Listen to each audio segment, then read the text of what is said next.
રાજકોટની જો વાત કરવામાં આવે તો જિલ્લાના ધોરાજીમાં પોરબંદરથી કવાંટ એસટી બસમાં પેસેન્જરોને એસટી વિભાગનો કડવો અનુભવ થતા લોકોમાં એસટી તંત્ર સામે આક્રોશ જોવા મળી રહ્યો છે।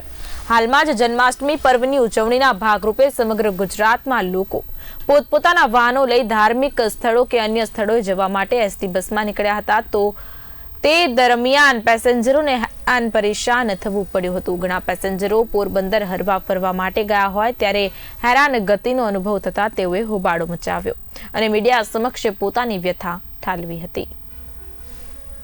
બરોડા મારે જવાનું છે તો હાલ બસની અંદર 60 અને 70 ની કેપેસિટી વાળી બસની અંદર 100 જણા બેઠેલા છે તો એ વસ્તુ યોગ્ય નથી। તો આ નવી જે રિઝર્વેશન નથી કરાવ્યું એ લોકોની પાસે પણ પૂરી ટિકિટ લે છે તો એમને બેસવાનો અધિકાર છે। અમે ઓનલાઈન બુકિંગ કરાવેલું છે તો અમને શાંતિથી બેસવાનો અધિકાર છે એ નથી।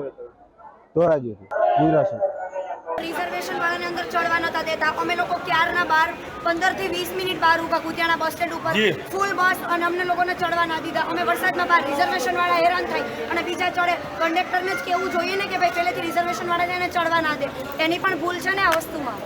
પોરબંદરથી ચડ્યા, અમારી બસ રિઝર્વ, અમારી 10 ટિકિટ રિઝર્વેશન હતી। અમારી ટિકિટ છેક લાસ્ટની હતી, 10 ટિકિટ અમારી લાસ્ટની 10 સીટ હતી। કુતિયાણા બસ સ્ટોપ આવ્યું, 10 મિનિટ બસ ઊભી રહેવાની હતી। મારા મમ્મીને વોશરૂમ જવું હતું, વોશરૂમ જવા માટે આખી બસ વચ્ચેનું ફૂલ પબ્લિક, એજ્યુકેટેડ પબ્લિક હતી। તેમ છતાં અમે એવું કીધું કે ભાઈ 10 મિનિટ બસ ઉતરવાની, ઊભી જ રહેવાની છે, તમે ઉતરો અને અમને વોશરૂમ જવાની જગ્યા આપો। કોઈ હલ્યું નહીં અને અમને આમ ધક્કા મુક્કી કરતા બે જેન્ટ્સ વચ્ચેથી એક જાડી લેડીઝ નીકળી શકે, બે જાડિયા જેન્ટ્સની વચ્ચેથી એક જાડી લેડીઝ નીકળવું એટલે, અને અમે એવી રીતે નીકળીને વોશરૂમ યુઝ કરવા ઉતર્યા, બરાબર।